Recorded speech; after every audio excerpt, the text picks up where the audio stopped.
Happy Thursday, everybody. Welcome back to Draw With Me. I hope you're enjoying our week's worth of drawing on a special Mother's Day gift that you can make for your mom. Remember, on Monday we were working on flowers that began with circles in the middle. That was like our sunflowers and our daisies. Tuesdays we worked on tulip-like flowers. Wednesday we did leaves and different ways that you can kind of create little blossoms or blooms before they're completely open. And I showed you a version of block lettering that I think turned out pretty interesting. I'm going to show you two different ways to do lettering, and they all begin the same way. So I'm going to just write out real quick, "I love you, Mom," so that you just have these to compare to each other, and you can choose which way you like to do these best. Now yesterday, let's just do "I love you." I think that might be closer to what we want. I didn't tell you in advance to write your letters a little bit further apart from each other than you normally would. And this actually helps when you're doing your block letters because it gets a little bit wide, a little bit thicker. So we did just regular block letters that have these, the edges or the corners are pointed. One thing that I have always loved doing is bubble letters. So I wanted to show you how to do some bubble letters. And it's essentially the same idea. Instead of drawing blocks around all of the parts of your letters, you're going to draw circles like this. And you can make these as big and round as you want to. It'll make it more interesting.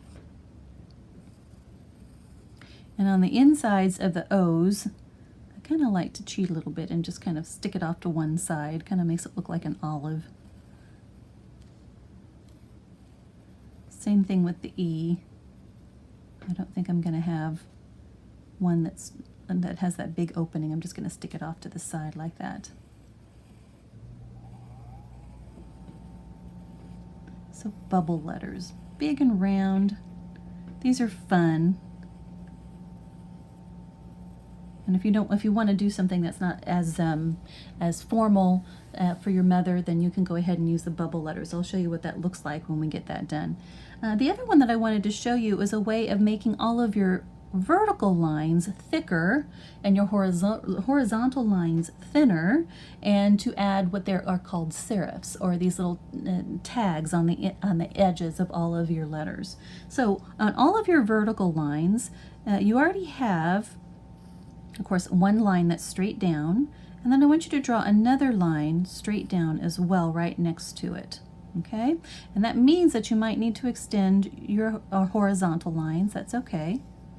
And then at the end of them, then you're going to add these little, what are called serifs, like this. Anytime there's a stop to a line, you want to add one. And now, because I want to change up the spacing a little bit, I don't want to go to the inside of the L. I want to go to the outside of this one like this. You choose which way you want to go with yours. And then you want to put your serif on the ends of those letters. So we're just doing horizontal lines, kind of like blocks. Excuse me, vertical lines, not horizontal lines. Now the curved letters are a little bit harder, because what you're going to do now is you're going to add from the top to the bottom, that curve, you're going to add two lines. Okay? So you had this one on the inside, and you're just going to add to the outside. So you see it kind of looks like the horizontal lines there, just like we've done with the L and the I. That's staying thin, and the vertical lines are going to be thicker. Now with a letter like a V, you get to choose which one is going to be the double lines. I would do the first one.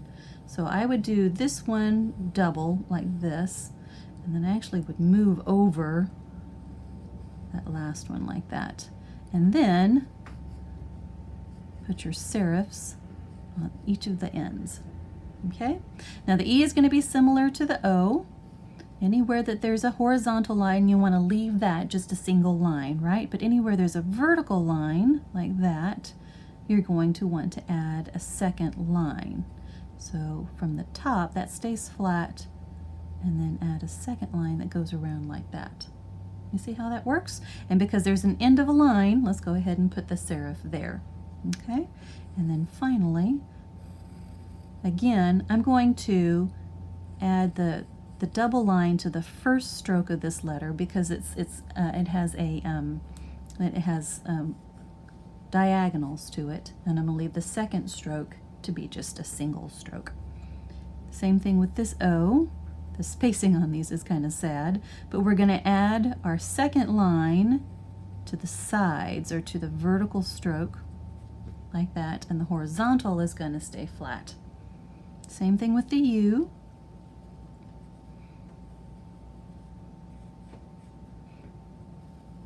And I actually, instead of just leaving it with just the one, I think I'm going to try and do both of them like this. Okay? Oh, and we have an end of a line, so let's go ahead and put that there. Okay, so now if you go back in with your pen, and remember you only are going to ink around the lines that you want to keep.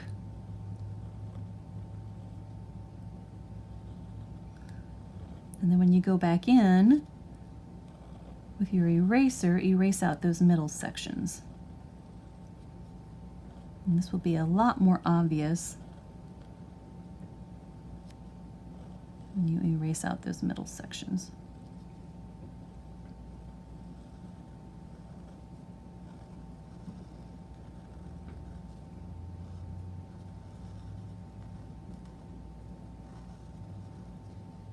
So there's I love you in bubble.